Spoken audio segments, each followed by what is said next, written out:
नमस्कार मित्रांनी मैत्रिणींनो, कसे आहात तुम्ही सगळे? मी आशा करते की तुम्ही सगळे आनंदी असाल, खुश असाल, आपल्या तब्येतीची योग्य ती काळजी घेत असाल आणि आपल्या कुटुंबियांसोबत छान-छान वेळ स्पेंड करत असाल.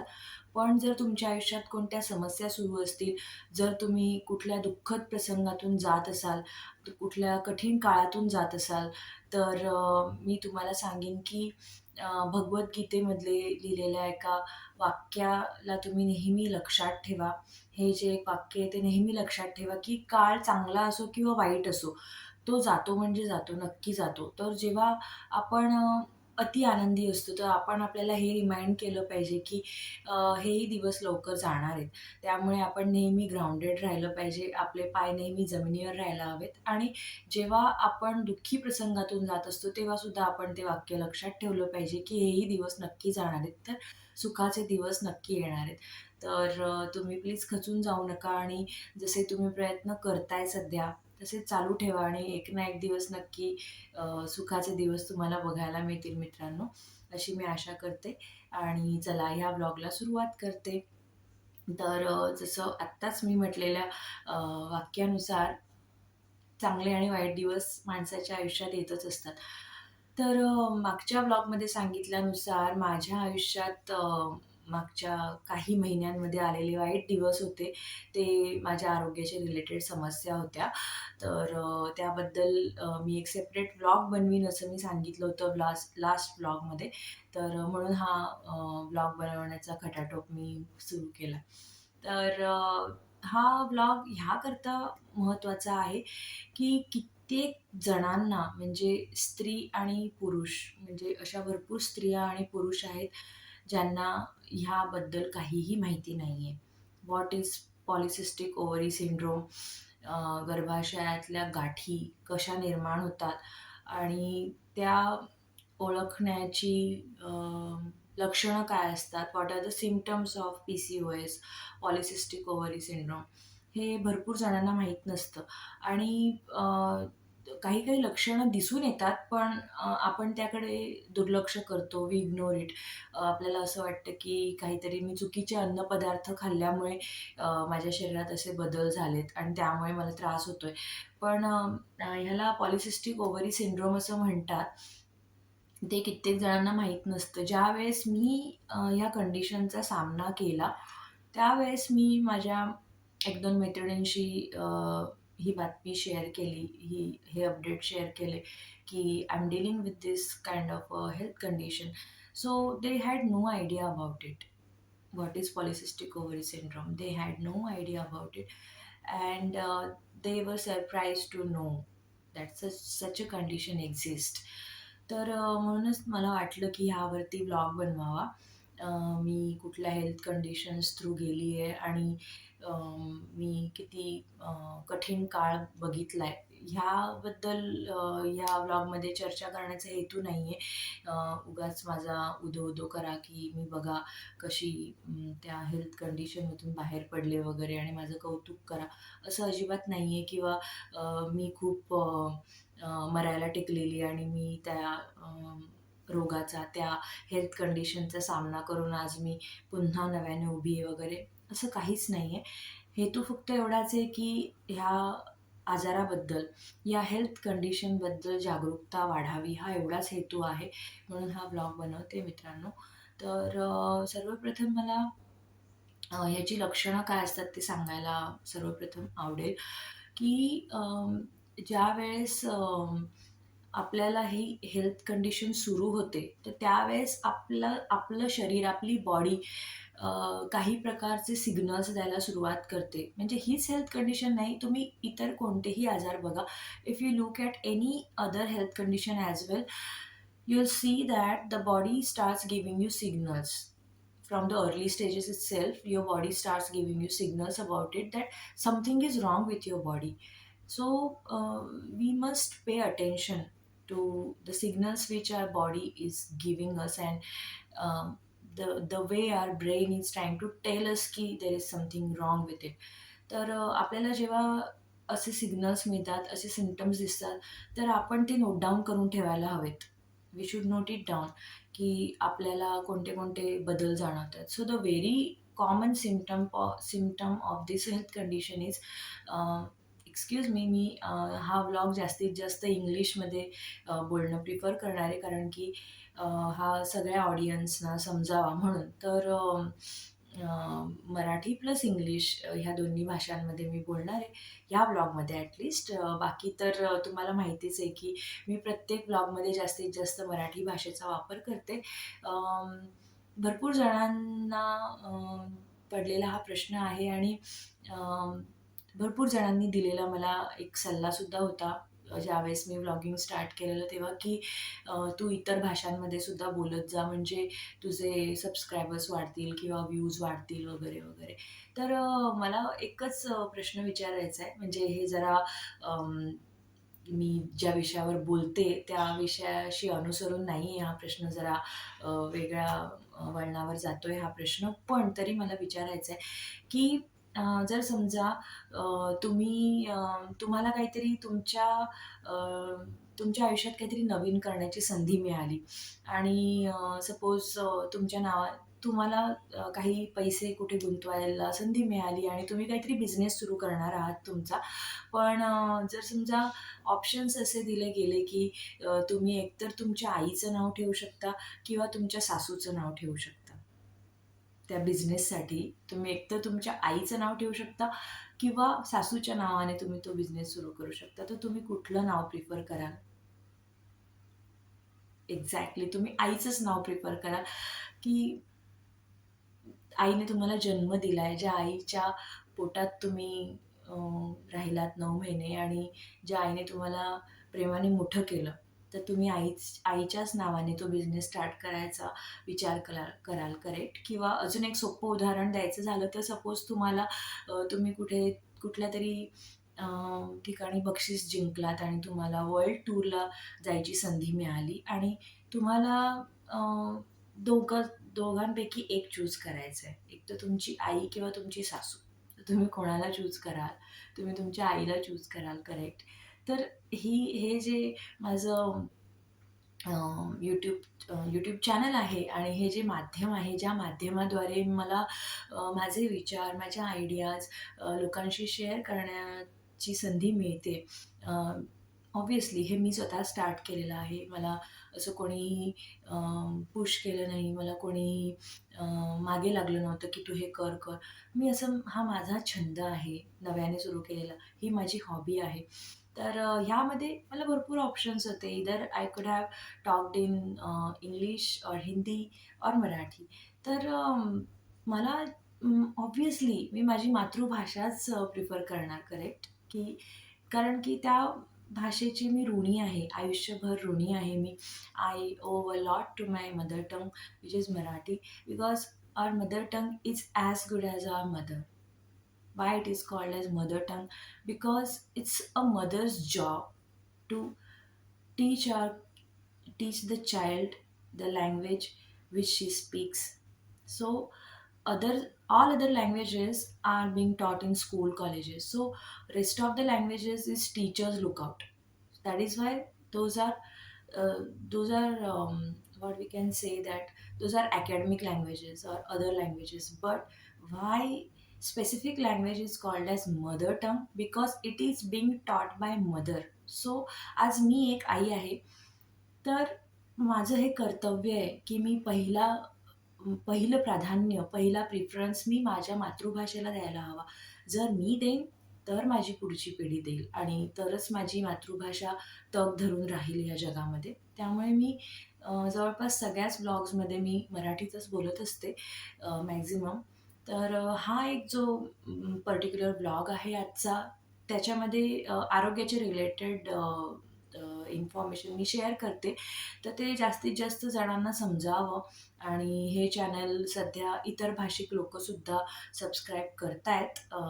मी आता ह्या यूट्यूब चॅनलची ओनर आहे, त्यामुळे मला कळतं. We have that option to see who are the subscribers. तर इतर देशातली लोकंसुद्धा आहेत आणि इतर भाषिक लोकंसुद्धा आहेत आपल्या देशातलीच. तर they also appreciate that, and they can understand my content. So I'm really very thankful to them, and I really appreciate their enthusiasm to watch my videos and give me appreciation. आणि ते बघतात आणि त्यांना कळतं सुद्धा. तर मी त्यांचं खूप कौतुक करते की उगाच माझे पाय मागे ओढण्याऐवजी ते बघतात आणि ते मला फेसबुकवर इतर ठिकाणी मेसेज करून, पर्सनल मेसेज करून मला प्रोत्साहनसुद्धा देतात की we like your videos and the main content is in English, so we can understand that. So you're doing good. So I feel very nice and I'm very thankful to them. So anyway, जरा out of the topic चर्चा झाली. Pardon me for that. But getting back to the main topic, which is of PCOS. So PCOS is polycystic ovary syndrome. So the name itself suggests its meaning, that polycystic ovary syndrome. So multi if there is one cyst, then it's just a cyst, but polycyst means there is a group of cysts present inside your ovary, and that makes your what we can say reproductive system a bit unhealthy. So it's a polycystic ovary syndrome.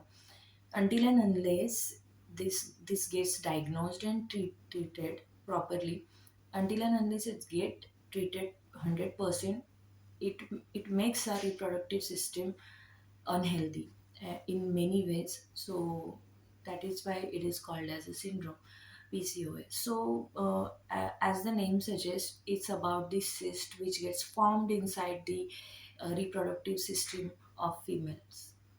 तर ह्या cyst कशा बनतात, how this cyst get formed inside the ovary or inside the uterus is not known 100%. The root cause of this problem is not yet been discovered by the scientists as well, the doctors as well. The research is still going on, but there are several reasons which they can predict. Like my gynac also, when I visited my gynac regarding this issue, she said that there is no specific cause for this, there is no specific root cause for this, but she predicted that because of the excessive breastfeeding हे होऊ शकतं.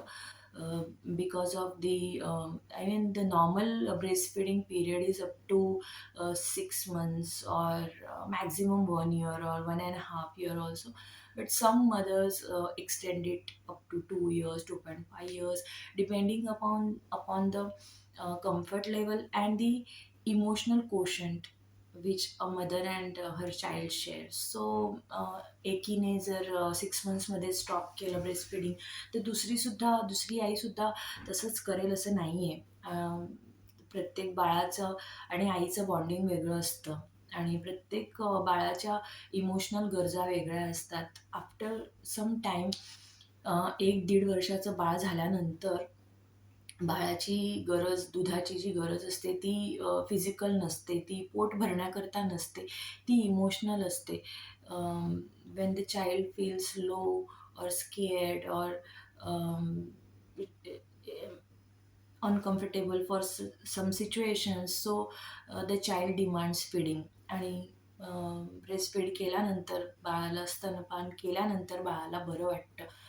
तर त्यामुळे काही बाळं demand करत असतात. तर माझं बाळसुद्धा त्या बाळांपैकी एकच आहे जे अजूनही डिमांड करतं.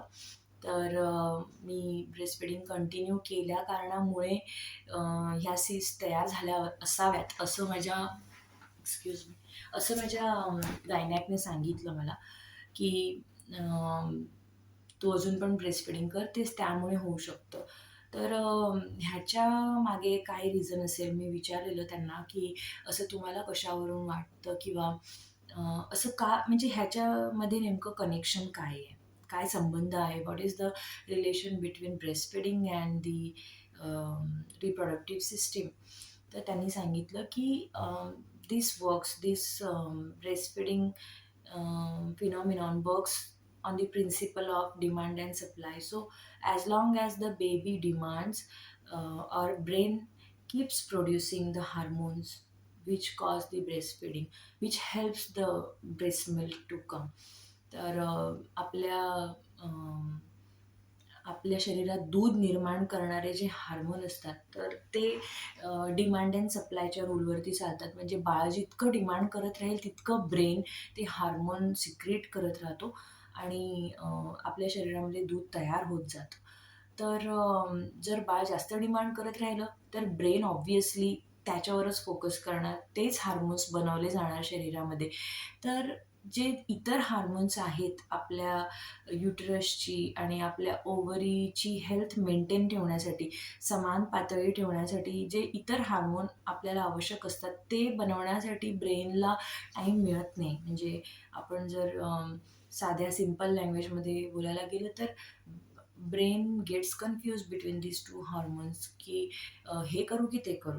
मी एका वेळेला तर एकच करू शकतो. तर अशा वेळेला मग तो इम्बॅलन्स होतो, की ब्रेस्ट फिडिंगचेच हार्मोन जास्त तयार व्हावे लागतात, ब्रेनला तयार करावे लागतात. So because of that hormonal imbalance this get form. So ज्या माझ्यासारख्या ब्रेस्ट फिडिंग मदर्स असतील, ज्या अजून पण बाळाला स्तनपान करतायत, so if they are facing such kind of symptoms, ki um, if you are suddenly you are feeling um, very tired, I can say, not weak but tired. We feel tired all the time, 24/7 we feel tired. And even if we get ample amount of sleep, food, rest, everything, but still we feel tired. So this behavior is called as I guess lethargic behavior.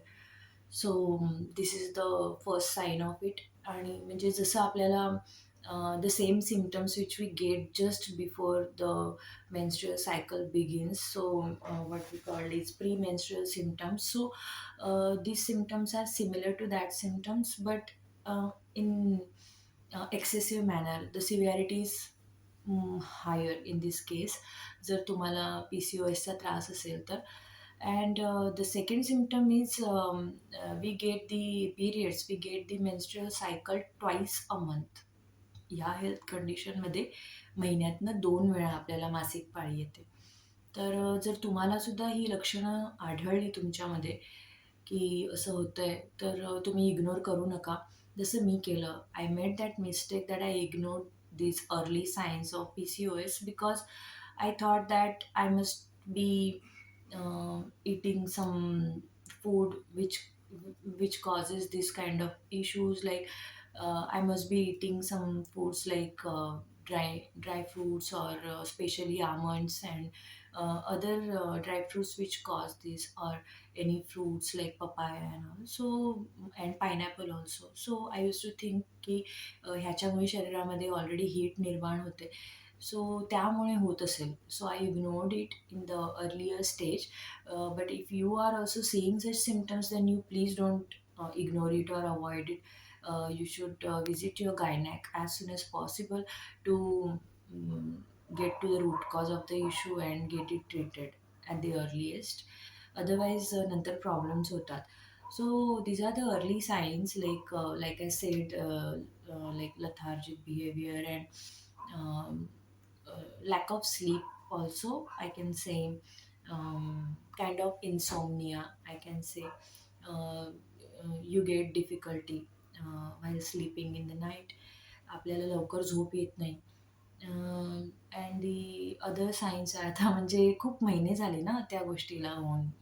When I was dealing with that issue, it was back in November of the last year. So before 4-5 months, I was dealing with those symptoms. So I'm not able to recollect all the symptoms. आणि मी काही असं script वगैरे घेऊन बसलेली नाही आहे आता माझ्या पुढ्यात. मी असा इन्स्टंट व्लॉग बनवते हा, त्यामुळे मला आठवत नाही आहे. पण तरी मी सांगेन की like lethargic behavior, lack of sleep, and tiredness, and also like I mentioned about the menstrual cycle twice a month, हे सगळे सिम्टम्स होते. अँड दी अदर सिम्टम्स वर लाईक एक्स्ट्रीम ॲबडॉमिनल पेन. तर जे आपल्याला होतंच नेहमी प्रत्येक महिन्याला, पण ही जी हेल्थ कंडिशन असते, तर त्याचं जे पेन आहे, ॲबडॉमिनल पेन, तर I can literally compare it with the labour pain. It is so severe that I can literally compare it with labour pain. इतकं पेन होतं. आता मलाच झालं का इतरांना पण होतं असं माहीत नाही मला, पण मला तरी झालं. इतर पण माझ्या मैत्रिणी 1-2 आहेत, त्यांनासुद्धा मी विचारलं तर त्यांनासुद्धा झालं होतं. But still it depends on person to person. तर जर तुम्हीसुद्धा डील करत असाल ह्या हेल्थ कंडिशनशी, तर घाबरून जाऊ नका, की आपल्याला आता एवढं पेन होणार वगैरे, वगैरे. असं काही नाही आहे. Depends on person to person. But I had to deal with a lot of pain and I can literally compare it with the labor pain because I have gone through it, so I know how it feels. तर हे सगळे symptoms होते. So if you are also experiencing such kind of symptoms, then please don't ignore it and visit your gynec as soon as possible. And regarding the, and obviously your gynec will suggest you the treatment for the same, so you have to follow it thoroughly. आणि डॉक्टरांनी दिलेल्या गोळ्या वगैरे वेळेवरती तुम्हाला घ्याव्याच लागतील. आणि breast feeding stop करावं लागेल. I had to struggle a lot to stop the breast feeding, but somehow I managed. तर तुम्ही पण ट्राय करून बघा. असं नाही की हा जर इश्यू तुम्हाला सुरू झाला PCOSचा तरच तुम्ही स्टॉप करा. If your child is 1 and 1.5 year old, and if your baby is still demanding the feeding, then you should try to avoid it, and you should try to find other ways to stop the breast feeding. जसं की बाळाचं मन कशात तरी अजून विषयामध्ये गुंतवणं, किंवा दुधाची बॉटल अमुक तमुक, किंवा मग अगदीच काळजावर दगड ठेवून तुम्हाला नाही म्हणावंच लागेल. You have to say no. As a mother, I know it's very difficult to say no for breastfeeding to your child, because ती गोष्टच त्यांच्यासाठीच इन्व्हेंट झालेली आहे. इनफॅक्ट आपल्याला हा अवयवच त्याच्यासाठी दिलेला गेलेला आहे. The very purpose of the breast, the organ which is called as breast, is the very purpose of this organ is to feed babies. So हा त्यांचा राईट आहे, हा त्यांचा जन्मसिद्ध हक्क आहे, की ह्या अवयवावर त्यांचाच हक्क आहे. After that obviously human has made some different things out of this organ, and some different kind of feelings and everything, but the main purpose of this organ is definitely for feeding the babies. So आपण हे लक्षात ठेवलं पाहिजे, की breast फिडिंगवरती त्यांचाच हक्क आहे, पण आपल्याला त्यांना नाही म्हणावंच लागतं. Otherwise it causes a lot of problems to us. त्यामुळे आपल्याला त्यांना नाही म्हणावं लागतं.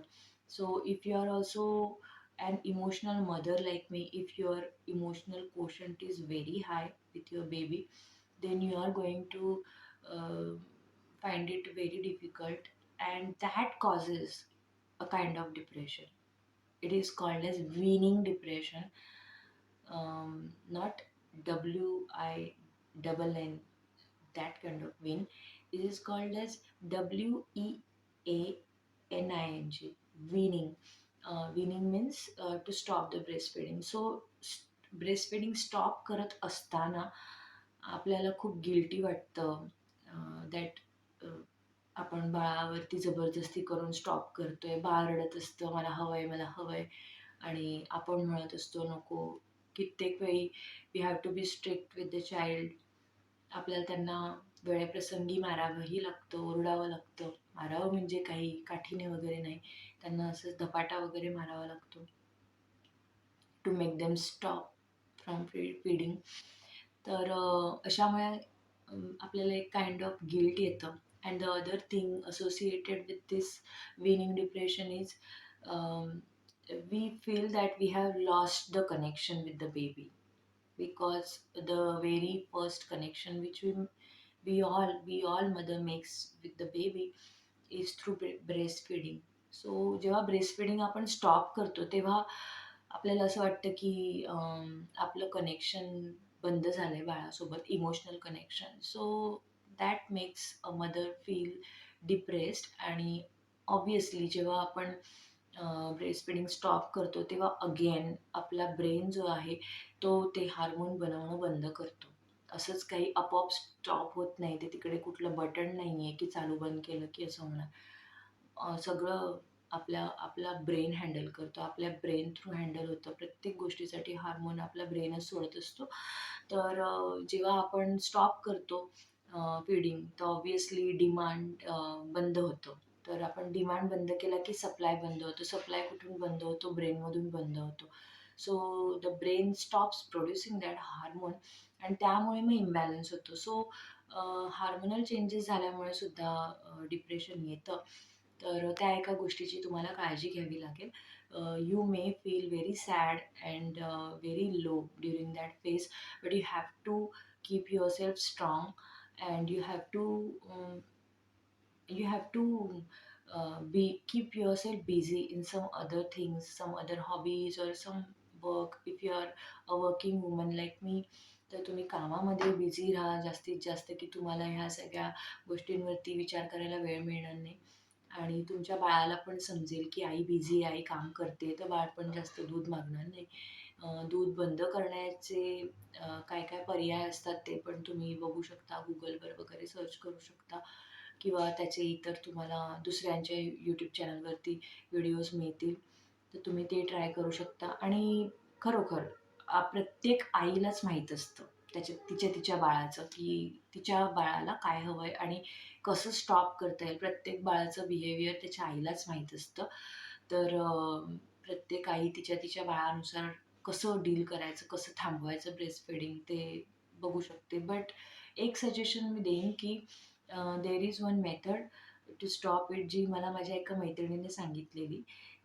तिने करून बघितलेली ती मेथड, की बाळापासून 3 रात्री सलग 3 रात्री तुम्हाला वेगळं झोपायचं आहे आणि दिवसा पण द्यायचं नाही आहे फिडिंग अजिबात.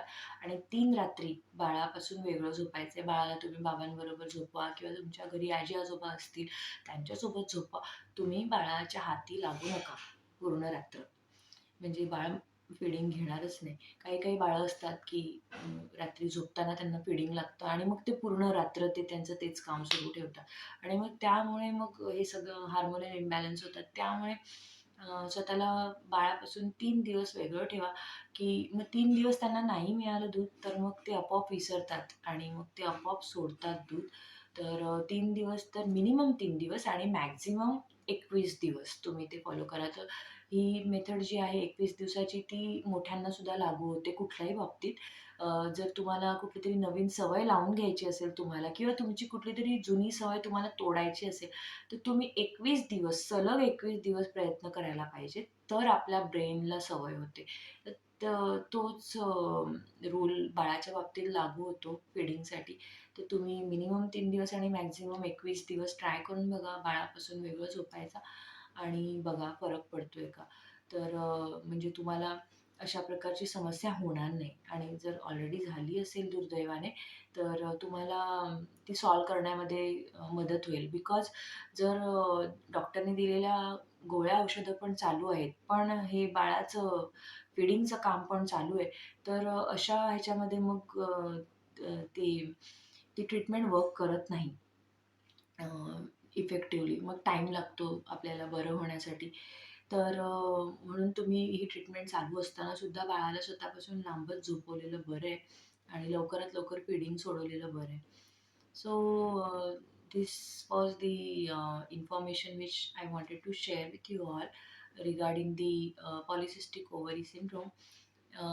It was regarding the medical treatment which you can follow. But apart from that, as I mentioned in the last vlog, की मी होम रेमेडीज पण ट्राय केलेल्या. So I wanted to share those as well. तर आता त्याबद्दल थोडंसं मी बोलते. इतकी तर बडबड करून झाली आहे, पण आता अजून थोडीशी बडबड अजून करावी लागणार आहे. So stay tuned. For home remedies, I remember that I had read somewhere that barley, the one type of grain is there, barley, it works wonder for for this health condition. So barley तुम्हाला कुठल्याही सुपरमार्केटमध्ये वगैरे मिळेल easily. But if you can't get it anywhere so you can order it online as well. So you just have to take barley and you just have to wash it thoroughly with water and keep it in water to soak for half an hour at least. आणि half an hour तुम्ही त्याला soak केल्यानंतर तुम्हाला ते शिजवायचं आहे. म्हणजे त्याच्यात पाणी टाकून आपल्याला एका टोपामध्येच ते शिजवायचं आहे. You have to boil it by putting more water to it. You have to boil it nicely for approximately 10-15 minutes. You have to boil it, and once it gets cooled down, or it comes as at the room temperature, then you have to strain it. त्याचं जे water असतं like that barley extract, you have to remove it. You have to keep the seeds, barley grains aside, and you have to keep that barley extract water separately. You can store it in any bottle, and then you can have it with lemon juice and honey or anything of your choice. किंवा तुम्हाला असंच आवडत असेल तर तुम्ही त्याच्यामध्ये मीठ वगैरे टाकून तुम्ही नुसतं सुद्धा पिऊ शकता. Otherwise and that is very tasteless. Let me tell you very frankly, that is very tasteless. त्याला स्वतःची काहीही टेस्ट नाही आहे. तर तुम्ही मग त्याला टेस्ट ॲड करण्यासाठी मग you can add ginger lemon juice, or any other pulp as well, or amla juice in that, and you can have it. तर त्याच्याने मला फरक पडला. हे मी कुठेतरी वाचलेलं आणि मला कळलं ही home remedy. So I immediately ordered barley grains from Amazon, and then I used it in the way which I have just explained. तर मला त्याच्याने खूप फरक पडला. मी हार्डली 2-3 वेळाच ते प्यायलं असेल बार्ली एक्स्ट्रॅक्ट, पण मला लगेच फरक पडला. Right after that when I checked in the sonography, the sonography reports showed that the size of that cyst have been reduced. तर अगोदर मला म्हणजे लेफ्ट ओव्हरीमध्ये 2 सिस्ट आढळलेल्या, आणि त्या खूप मोठ्या मोठ्या साईजच्या होत्या. पण मग ही गोळ्या औषधं आणि ही होम रेमेडी जी मी आत्ता जस्ट सांगितली, तर ती यूज केल्यानंतर मला फरक पडला. मला आता लेटेस्ट सोनोग्राफीमध्ये कळलंय की the size have been reduce. So I need not worry about it anymore. So I am very happy की फायनली मी त्या हेल्थ कंडिशनवर मात केली आणि मी पुढे आली आहे. आणि अशीच हेल्थ कंडिशन जर तुमच्यापैकी इतर जणांना असेल किंवा नसेल जरी, तरी पण म्हणजे होऊ नये कोणालाही, देव करो कोणालाही ही हेल्थ कंडिशन होऊ नये, कारण ही खूप पेनफुल कंडिशन आहे. तर जर दुर्दैवाने झालीच तर तुम्ही हा व्लॉग बघितला असेल, सो तुम्हाला कळली असेल ही होम रेमेडी, तर तुम्ही प्लीज ही वापरा. आणि जर अ, मुलं हा व्लॉग बघतायत, जी पुरुष मंडळी हा व्लॉग बघतायत, तर त्यांनी दुर्लक्ष करायचं ह्या व्लॉगकडे की मुलींच्या रिलेटेड आहे, गर्ल्स टॉक, तर आपल्या काही कामाचं नाही आहे. तर असं नाही आहे. तुमच्या घरी आई आहे, बहीण आहे, तुमची वहिनी असेल, तुमची पत्नी, तुमची बहीण कोणीही असतील, तर त्यांनासुद्धा दुर्दैवाने ह्या हेल्थ कंडिशनचा सामना करावा लागू शकतो. कारण की ही हेल्थ कंडिशन अशी आहे की ही खरोखरच आमच्या हातात नाही आहे. We have no control over this condition. हे कोणासोबतही होऊ शकतं आणि कितीही काळजी घेतली तरी होऊ शकतं. त्यामुळे हे आमच्या उपयोगाचं नाही आहे, आम्ही बघून काय करू असं नाही आहे. तर तुम्ही जरी हा ब्लॉग बघितला असेल तर तुमचं मी खूप कौतुक करते आणि तुमचे खूप धन्यवाद मानते की तुम्हाला व्हिडिओच्या सुरुवातीलाच कळलं की हे स्त्रियांच्या रिलेटेड हा व्हिडिओ आहे. तरीसुद्धा तुम्ही ओपन करून बघितला, आणि जर आत्ता शेवटपर्यंत तुम्ही बघितलं असेल तर तुमचं खरोखर मनापासून कौतुक करायला हवं आणि तुमचे आभार मानायला हवे. तर तुम्ही जर बघितलाच आहे हा व्हिडिओ, तर तुम्ही जास्तीत जास्त शेअर करा, किंवा ही माहिती तुम्ही जी आज मिळवली ह्या व्हिडिओद्वारे, तर तुम्ही ती तुमच्या घरातल्या स्त्रियांना वगैरे सांगा. जर ते यूट्यूब वगैरे बघत नसतील, अशा कितीतरी स्त्रिया आहेत की ज्यांना यूट्यूबच्या माध्यमाचा ॲक्सेस नाही आहे, तर त्यांना तुम्ही तोंडी सांगू शकता. तुम्ही जनजागृती करू शकता या विषयावरती. तुम्ही तुमच्या Facebook वॉलवर वगैरे किंवा तुमच्या स्टेटसेसद्वारे तुम्ही ही माहिती ठेवू शकता. WhatsAppवरती शेअर करू शकता. तोंडी सांगू शकता. पण तुम्ही प्लीज सांगा ही माहिती जास्तीत जास्त. कारण की याबद्दल अवेअरनेस होणं खूप गरजेचं आहे. ज्यावेळेला अशी कुठली कंडिशन होते, त्यानंतर कळतं स्त्रियांना आणि घरातल्या पुरुषांना सुद्धा. तर त्या अशा अपुऱ्या माहितीमुळे खूप नंतर त्रास होतो किंवा कितीतरी पुरुषांना माहीतच नसतं, "अगं बाई, असं पण काहीतरी असतं." तर याबद्दल जनजागृती होणं गरजेचं आहे. म्हणूनच ही एवढी अखंड बडबड केली आणि ही माहिती शेअर केली मित्रांनो. खूप खूप धन्यवाद हा व्लॉग बघण्याकरता आणि माझी ही एवढी अखंड बडबड ऐकून घेण्याकरता तुमचं खूप खूप कौतुक आणि तुमचे खूप खूप आभार. अ, हे चॅनल जिवंत ठेवण्याकरता सर्वांनी खूप प्रयत्न केलेत, सगळ्यांनी सबस्क्राईब केलंय, लाईक, कमेंट, शेअर करत असता, मला रिमाइंडर देत असता. अशा मंडळींचं मी खूप खूप धन्यवाद मानते आणि हा ब्लॉग इथे संपवते. आपण भेटूयात एका नवीन ब्लॉगमध्ये, एका नवीन विषयासोबत. तोपर्यंत आपली काळजी घ्या, आपल्या कुटुंबियांची काळजी घ्या. मस्त मस्त हेल्दी पदार्थ खा, छान छान ठिकाणी फिरायला जा आणि आनंदी राहा. Bye bye. Thank you.